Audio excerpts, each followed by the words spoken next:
Trauma does not have to define you. No matter how long you've been stuck in survival mode, there is a way to heal. Healing is not about erasing the past, it's about reshaping our relationship to it. In this episode of Science and Soul, I'm sharing my HEAL framework, the steps you can use to calm your nervous system, rebuild your energy, trust yourself again, and rediscover love, starting, most importantly, with yourself. If you're ready to feel safe in your body, clear in your mind, and connected to who you're meant to be, this is where it starts. I'm Dr. Kristen Holmes. Let's take that first step together.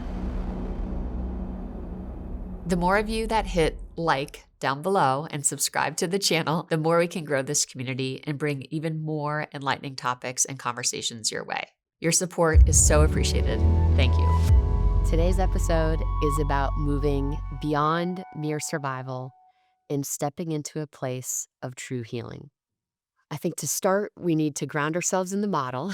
And the model, remember, is going to be a framework for you to think about the psychological and physiological influences that are going to impact your ability to show up in the world as your best self. On the physiological side, as a reminder, we have circadian behaviors, sleep behaviors, recovery behaviors, and training behaviors. On the right side of the model, we have our core psychological influences, which include purpose, efficacy, autonomy, and connection. It doesn't spell peace because we're missing an E at the end, but I call it peace because indeed, when we're able to build these needs into our life in a way that makes sense for us, it does bring a sense of inner stability and peace.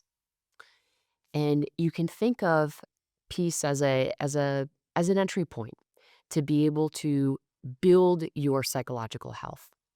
In a previous episode, we talked about personal readiness and the scaffolding of your building your identity and defining your values and establishing the anchors, the behaviors, the habits, the routines, and finally the outlets that will enable you to ensure that these needs are met. One of the, I think, unfortunate features of life is trauma. And I wanted to spend today's episode really digging into trauma and how it manifests in our psychology and prevents us from building the life that is meant for us. And, trauma, unfortunately, impacts, I think when we consider the statistics, it's estimated that 50 to 70% of people will experience trauma at some point in their life.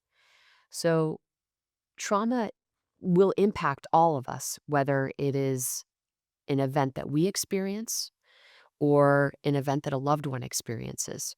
So understanding trauma is a fundamental aspect of the human experience. So when we think about the model, trauma kind of sits on this psychological side. Now, I think it's important to distinguish or to call out the differences between our psychological health and our mental health. So mental health is really our foundation. It's the bedrock of our well-being, where psychological health is really the structure we build on top of it. What we spoke about in a previous episode in terms of your identity and your values and your anchors and your outlets, that is part of the scaffolding that helps you improve your psychological health. And you can think about your mental health as really your capacity to cope, and psychological health as how you cope. And I think that distinction is really important. Psychological health is really the strategies and the tools that we have in our life to ensure that our mental health is as robust as it can be. Now, just to further, I think, define the two. So mental health, you can think about as when we have mental health disorders, those are things like depression and anxiety, post-traumatic stress disorder. It could be bipolar disorder. It comes in many, many forms, right? Now, where I want to focus our conversation today is on trauma. Now, trauma per se is not a mental health disorder, but if trauma goes unresolved and unprocessed, it can manifest as a mental health disorder. And I think it's really important to understand that while we might feel like we're functioning, and we know that we have maybe unprocessed, unresolved emotions related to trauma, and we might feel like we're functioning, I think we have to understand that it will at some point manifest in our lives in a way that perhaps is not functional or adaptive. I think a lot of the coping mechanisms related to trauma in the moment can be very adaptive, right? For folks who have experienced childhood trauma, for example, the strategies that we learn as a child to cope with that trauma in the moment serve us. But as we grow, if we don't deal with that childhood trauma, it can manifest in ways that serve as a barrier to our psychological health. So today, I really want to invite you to think about your your life now and your past, and maybe explore where trauma might have shown up. And trauma can come in many forms. It can be the loss of a loved one, the loss of a love. It can be, poverty, food insecurity, witnessing social injustice, um, war. You know, any of these things can cause trauma. And what trauma really is I think a feeling of helplessness, a feeling as though you don't have the ability to cope with the emotions that trauma has brought on. So we have to understand that, trauma will rob us of our sense of safety. It can distort our perception of the world, and it imprints itself not just on our memories, but in the very wiring of our bodies. But there is hope. No matter how deeply rooted our trauma is, it does not have to define us. Healing it's not about erasing the past. It is about changing and reshaping our relationship to it. It is about restoring balance, not just in the mind, but in the body. And there are certain practices and there are certain ways of thinking that can help us move through trauma in a way that restores the balance in our mind, in our body, and in our hearts. Healing from trauma requires a multidimensional approach, um, one that acknowledges both the physiology and the psychology. And I'm going to offer you a framework today. It's called Heal, and it's a structured way for you to engage with the process and a pathway for restoring balance and reclaiming your sense of self. So, the framework, as I mentioned, is called Heal. So, the H is heart. So, heal the heart. The E is energy. Heal your energy. The A is autonomy. Heal your autonomy. And the L is love. Heal your love. The H is really about how the body or how trauma disrupts your stress response. And in a previous episode, I introduced you to the concept of the autonomic nervous system. And I described it as really the entry point, right, to human health and functioning. If our autonomic nervous system is robust and is has the capacity for balance, then we are very much in a position to respond and adapt to stress in a very functional way. Trauma will impact the functioning of our autonomic nervous system. And the autonomic nervous system is a function of the heart. And so, if we don't restore balance to the autonomic nervous system, our heart will suffer, literally and figuratively. And what we see with folks who have undergone traumatic experiences and who have really deep, unprocessed, emotions and unprocessed trauma, we see that heart rate variability, which is a function of the heart. It's how we measure the robustness of the autonomic nervous system. We see that heart rate variability takes a huge hit. High heart rate variability is associated with healthy autonomic nervous system functioning. Low heart rate variability is associated with poor autonomic nervous system functioning. Folks who have undergone trauma generally have lower heart rate variability. And indeed, if I were to experience a traumatic event today, tomorrow, and I have a baseline heart rate variability, tomorrow it is very likely, over the course of the 24 hours, I probably will not be able to process that trauma effectively. So tomorrow I will wake up with a much lower heart rate variability relative to my baseline. So understanding the link between trauma and your autonomic nervous system is really, really important, because in order to get on a path to healing and restoring your autonomic nervous system functioning, you have to understand what the behaviors are that can give you back that sense of stability. So things like meditation and mindfulness, resonance frequency breathing, all of these are very, very powerful in restoring balance, because all of these practices, what they're doing is basically activating the rest side of your autonomic nervous system. Again, you have two branches, the sympathetic and the parasympathetic. They're both competing to send signals to the heart.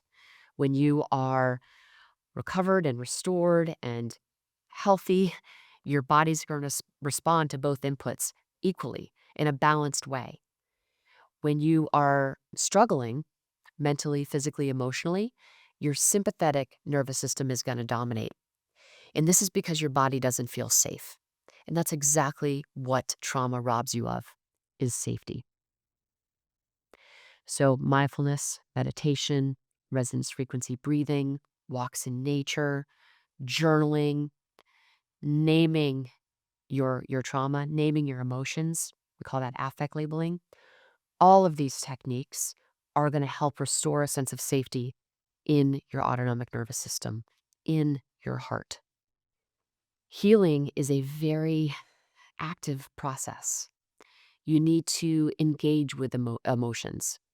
And this is where affect labeling becomes a very powerful strategy that is used in therapy to help people process difficult emotions. And really, what affect labeling involves is just naming that emotion. I feel frustrated. I feel sad. I feel depressed. I feel helpless. By beginning to name the emotion, you position yourself to understand it. And I think the best thing about affect labeling is that you start to get curious about those emotions, and you can think about those emotions more objectively. So you almost kind of back up a little bit and take a breath, and in a very non-judgmental way, observe that emotion. How is that influencing your behaviors? How is that influencing your interactions with your loved ones, your relationship with your work? Is that emotion taking you further or closer to who you aspire to be in the world? And when you think about trust, and I'll talk about this in a future episode in depth, but you can really bucket emotions into kind of two categories: emotions of trust or emotions of fear. Trauma puts us in a constant state of fear, a constant state of hypervigilance, a constant state of activation. And this is what drains your life source. And it comes not just at a cost to your mental, physical, and emotional functioning, but in my view, it comes at a cost to the level of the soul. So healing the heart is really the first step toward healing your trauma. The next component of our model is energy.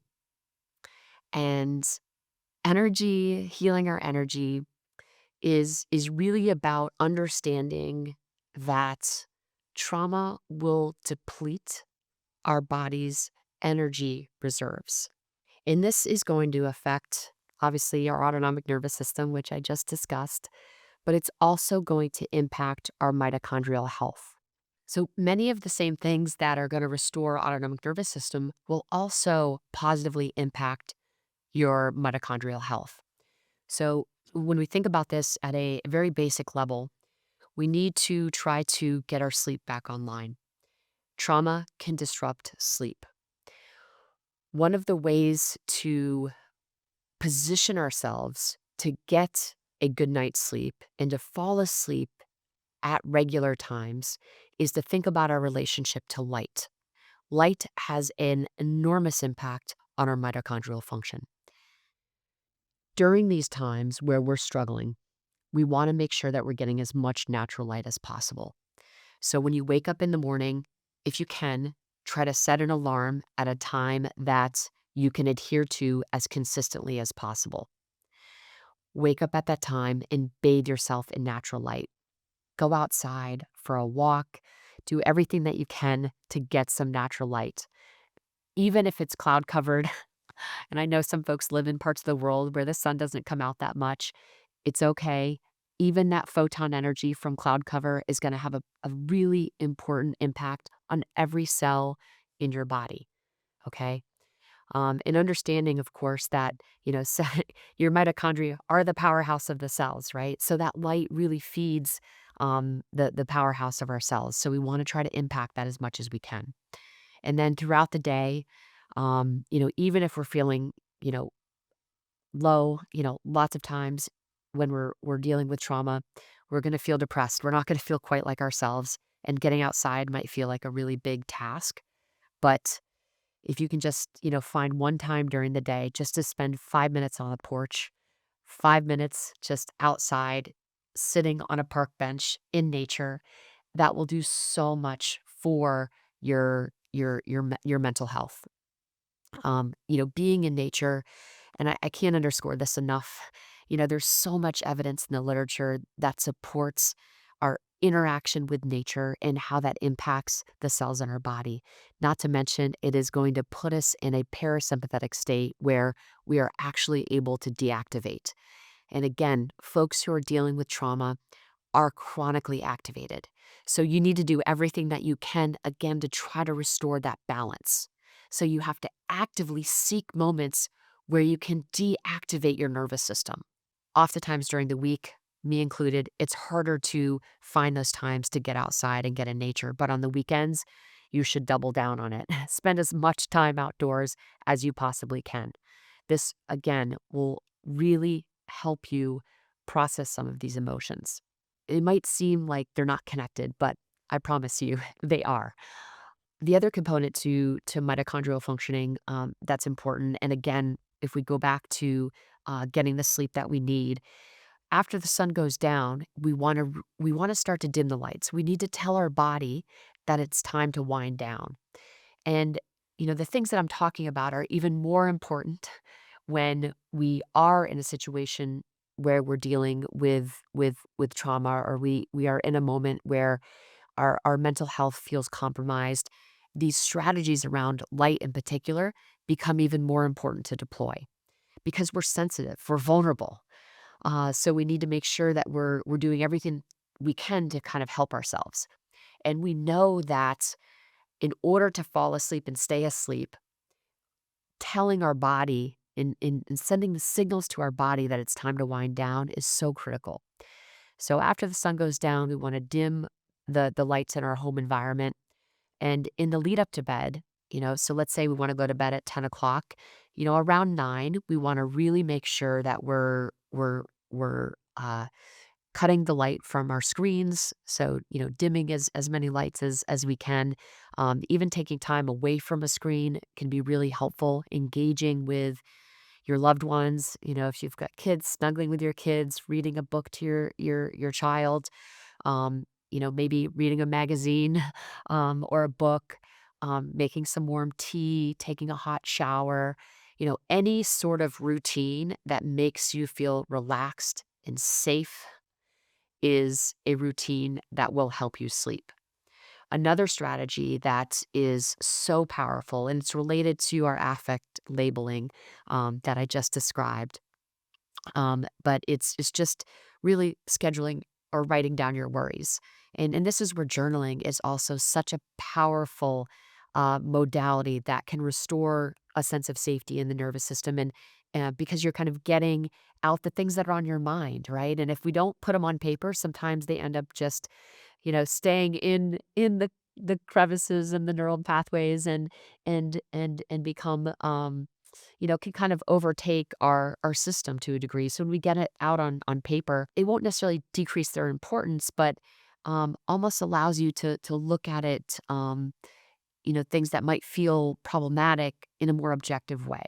So taking some time to kind of write down your worries and journaling about your fears can help you gain a better perspective. And really what happens when we do that is we end up activating our prefrontal cortex. So when we're in a state of fear, so let's say we've got these, really fearful emotions that are kind of circulating in our brain, as soon as we put them down on paper and we name them, all of a sudden we go from the amygdala, which is the fear center of our brain, and we shift to the prefrontal cortex, which is the seat of reasoning and perspective, right? So that powerful shift can calm our nervous system, which can position us to fall asleep and stay asleep. So it's really important that we think about our nervous system in this way. The other thing to consider, our perception of the world really matters. When we see the world as a threat, we're obviously going to be in an activated state. That activation leads to inflammation, which impacts our mitochondria. So again, back to our energy. Conversely, when we perceive the world as challenging, we might be activated, but it's an activation that really serves us. And one of the ways that we know this is my team at Whoop did a study. And basically, we looked at perceptions of threat and perceptions of challenge. When individuals perceived their day as challenging, they got more restorative sleep. When they perceived their day as threatening, they got less restorative sleep.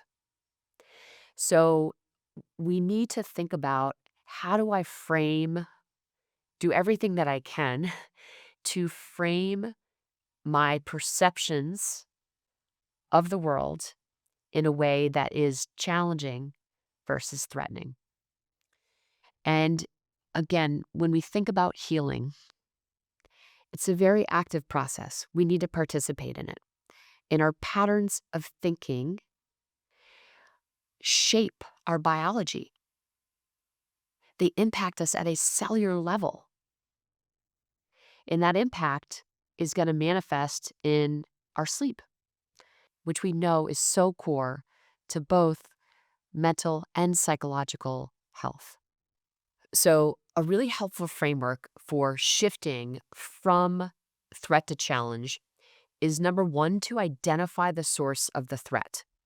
So, is my stress response triggered by something I can control or something outside of my influence? Because oftentimes we feel threatened by things that we can't control. And I'll be talking more about this in autonomy, because it's when we are not, there's so many things in our life that we are not able to influence directly. Those things are literally out of our control. But we can tend to ruminate on those things. And when we ruminate on those things, our body doesn't feel safe. And when our body doesn't feel safe, we cannot drop into restorative sleep. And that's essentially what we saw in that study, is that people who are perceiving the world as threatening cannot drop into the deeper stages of sleep. They get less restorative sleep. So asking yourself these questions, okay, where is this source of stress? If it's something you can directly influence, make a plan, build a strategy, ask for help. Oftentimes, when we are in a state of threat, the path to get back to challenge is to actually ask for help.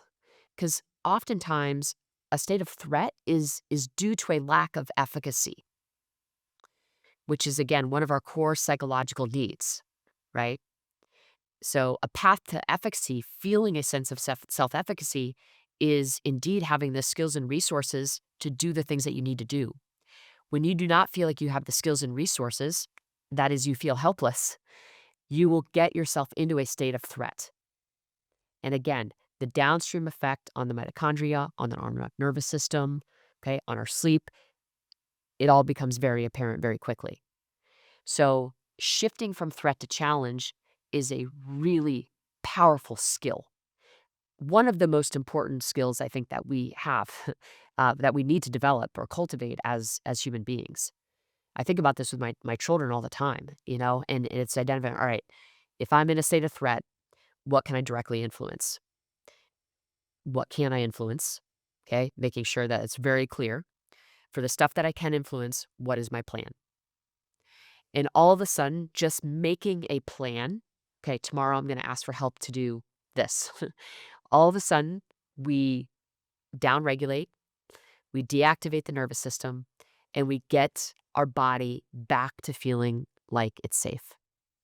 So, for folks listening who might be a little resistant to naming emotions or to journaling or to kind of sitting quiet and thinking about some of these things in our life that feel unprocessed, I know that first step can be really scary and intimidating, but taking time to think about our emotions, the upside is so massive.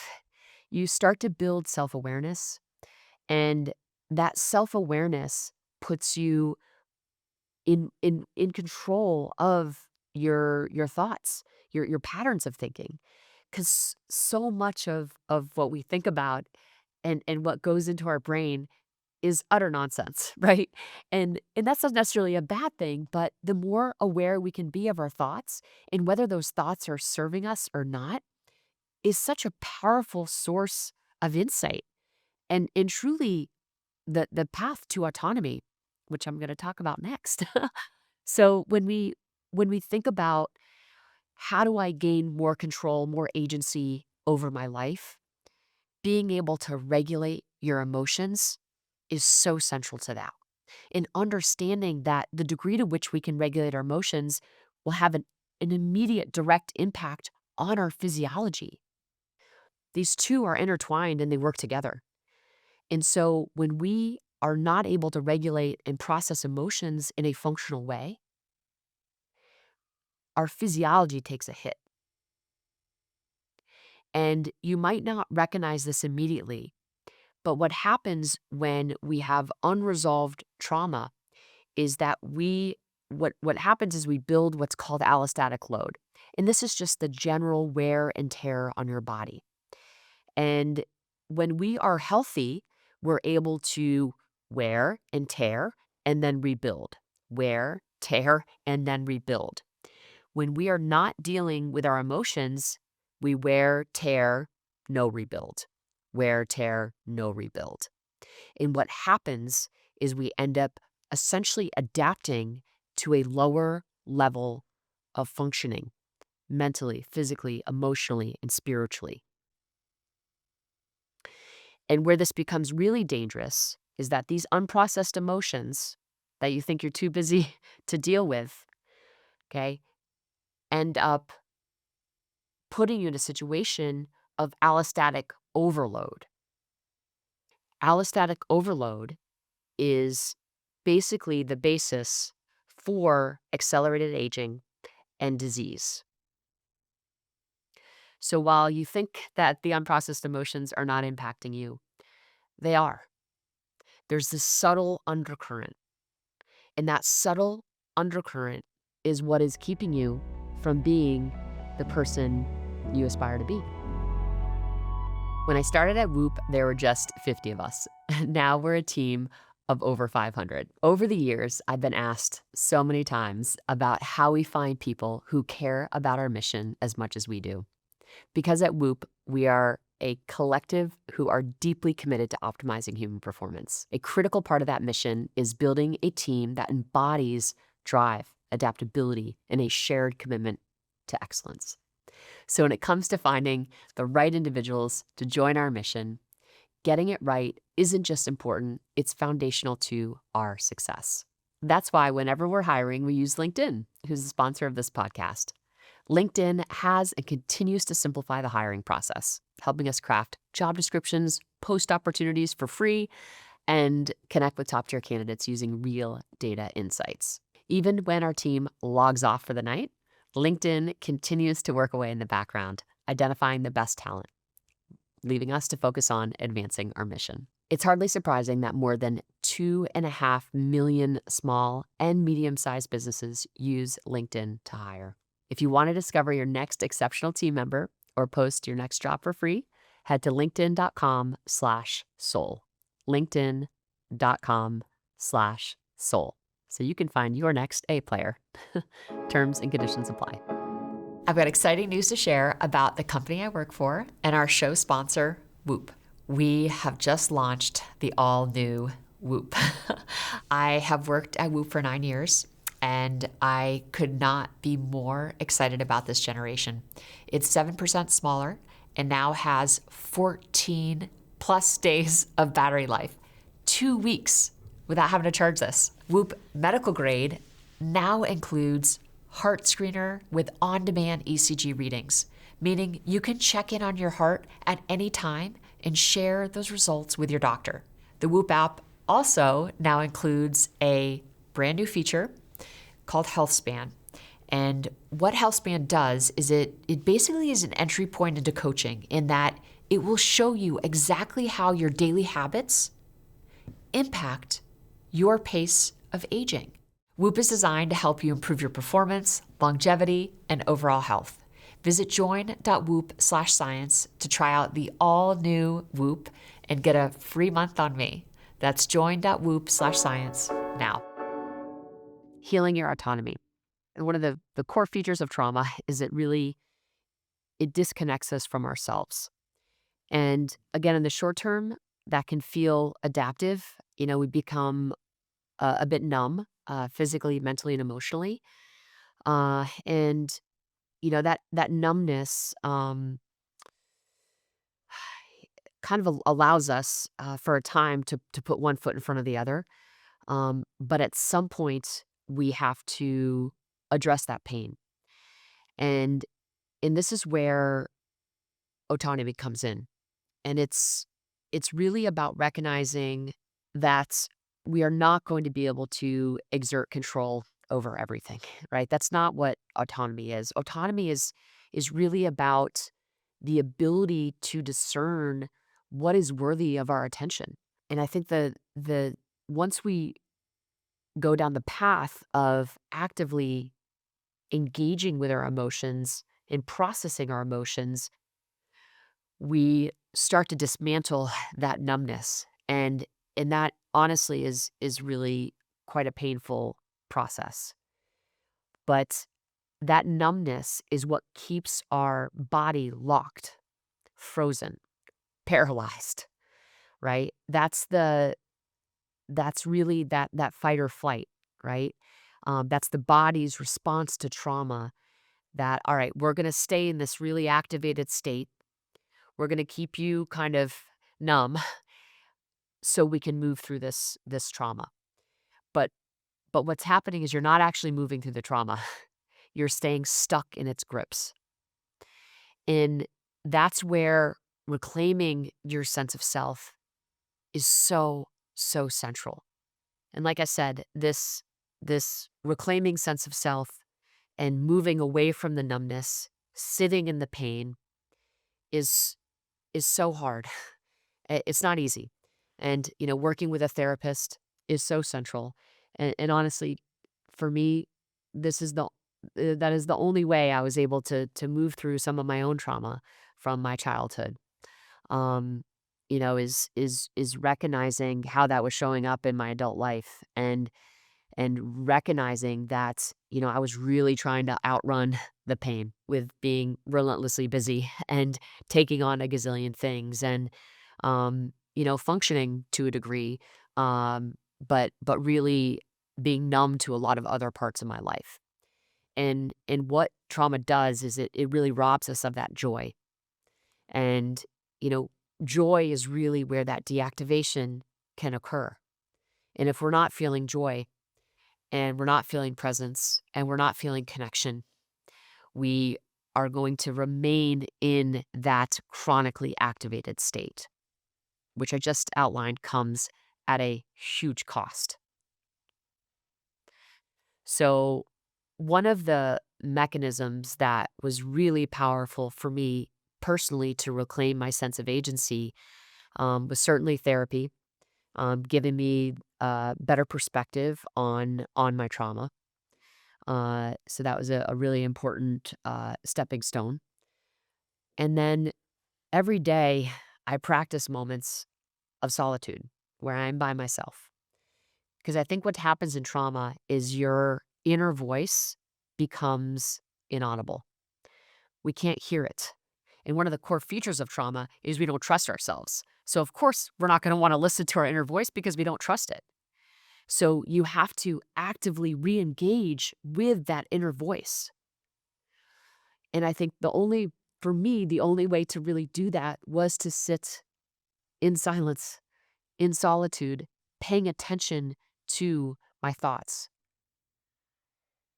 And what I said in the beginning, autonomy is being able to discern what is worthy of my attention and what is not. And sitting in silence, sitting in solitude allows me to pay attention to the thoughts. And it's not always possible to throw the nonsensical thoughts away per se, but I think observing them is really important. Um because those thoughts, whether I like it or not, are part of who I am. So recognizing, all right, what thoughts are driving maybe certain patterns of behavior in my life? Are certain thoughts contributing positively to who I say I want to be in the world or not? So sitting in solitude basically kind of removes external obligation, and even if it's just for a moment, and allows me to hear my own voice. And what this does is it helps you distinguish yourself from others. Because I think often when we have unprocessed, unresolved trauma, we start to look for evidence and proof of who we are from outside sources, often shallow sources. And this can create really unproductive, non functional behaviors. So, sitting in solitude helps me recognize who I am, who I want to be, and the anxiety that often comes with seeking approval and looking for evidence and proof of who I am actually loosens its foothold. And so does the anxiety that comes from seeking approval. Because one of the features of trauma is we end up trying to please others at the expense of ourselves.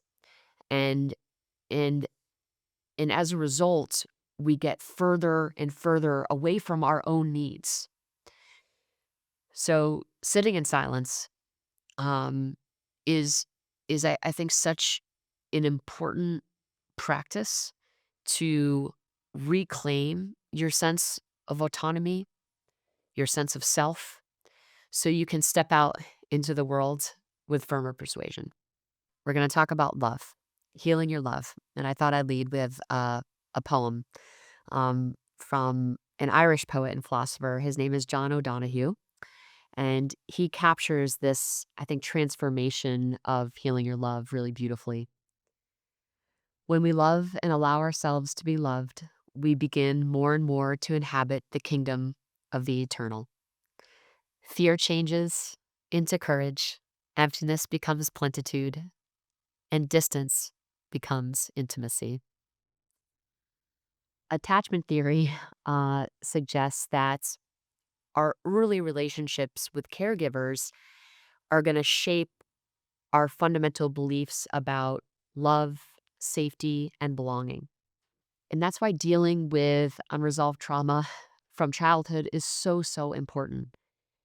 Because if those attachments were marked by, neglect, inconsistency, or harm, we actually might internalize the belief that we are unworthy of love. And this is where these early childhood traumas can really manifest in our adult relationships. So, dealing with that early trauma, processing that early trauma becomes so essential. Yes, to have healthy relationships with others, but most importantly, to establish a healthy, beautiful relationship with the self. You are worthy. You are worthy of love. And we have to just keep saying that to ourselves over and over and over again. And what's great is we have this thing called neuroplasticity, which is the brain's ability to rewire itself. And if we keep telling ourselves that we're not worthy, if our behaviors keep supporting that belief, our brain literally is going to start to believe it. And we need to stop that cycle. We need to heal. And we need to believe, most importantly, that we are absolutely worthy of love.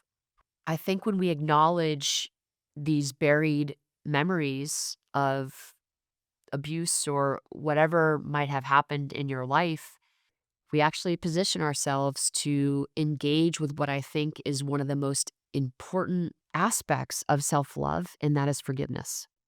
It is about forgiving others, not in an acceptance of the harm that might have been caused to you. That's not really what I'm saying. Um, but reclaiming your power in the situation. And forgiveness is an incredibly powerful path to that.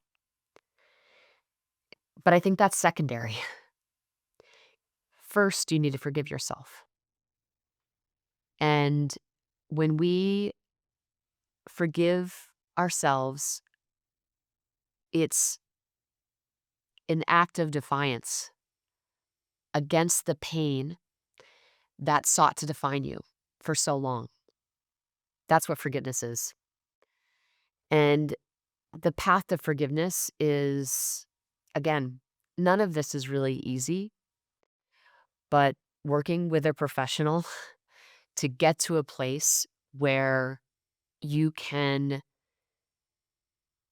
think about the role of forgiveness in your life is probably one of the more important things that you can do for your mental, physical, and emotional health. When we hold resentment in our hearts, again, when we think about it from a physiological standpoint, we have low levels of stress, low levels of inflammation. It impairs our ability to get restorative sleep. It impacts our capacity to work out, to move, to exercise. Also, so important to restore balance in the autonomic nervous system, improve the functioning of our brain, right? Movement's so important. We lose a lot of that when we think we're not worthy.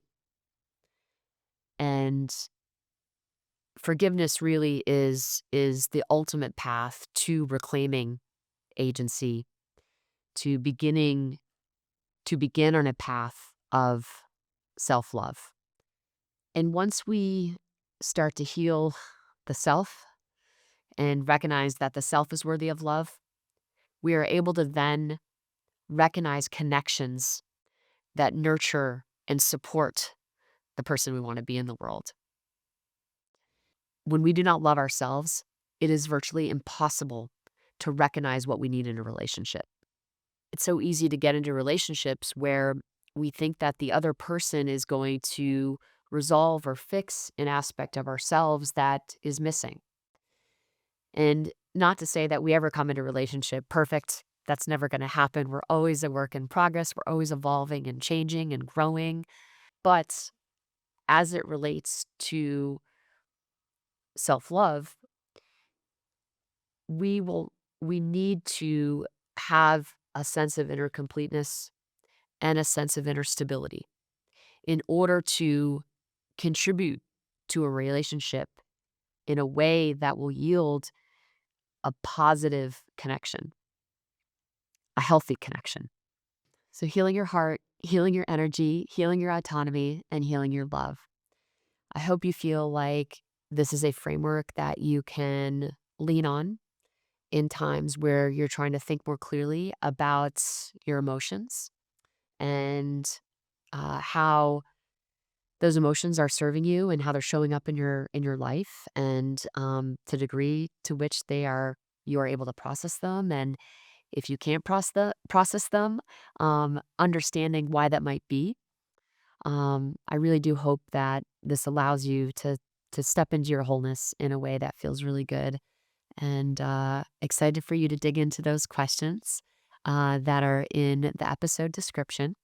There will be reflection questions on heart, energy, autonomy, and love that I hope you take the time to dig into. And I think that they will help you bring you closer to yourself and closer to healing. I thought I'd end with a poem by Mary Oliver. It's called The Journey. And when I came across it, it was during a time where it's just everything that I needed to hear. And I think it really describes, I think, the moment we recognize that we need to take control of our own life. And, even despite external pressures or challenges, I think, when we are on a path of change and we're really trying to discover who we want to be, we will always come against resistance. When we are changing, it can be sometimes hard for the people around us, but I think that's where you need to recognize that the people who love you are going to support your change journey and are going to evolve with you and are going to nurture and support that change. And I think, as we all try to move forward, we need to hear our own voice, and that's really what this poem, I think, shows us is what that path toward clarity and purpose really looks like. It's called The Journey. One day you finally knew what you had to do and began, though the voices around you kept shouting their bad advice, though the whole house began to tremble and you felt the old tug at your ankles. Mend my life, each voice cried.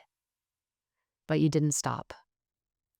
You knew what you had to do, though the wind pried with its stiff fingers at the very foundations, though their melancholy was terrible. It was already late enough, and a wild night, and the road full of fallen branches and stones.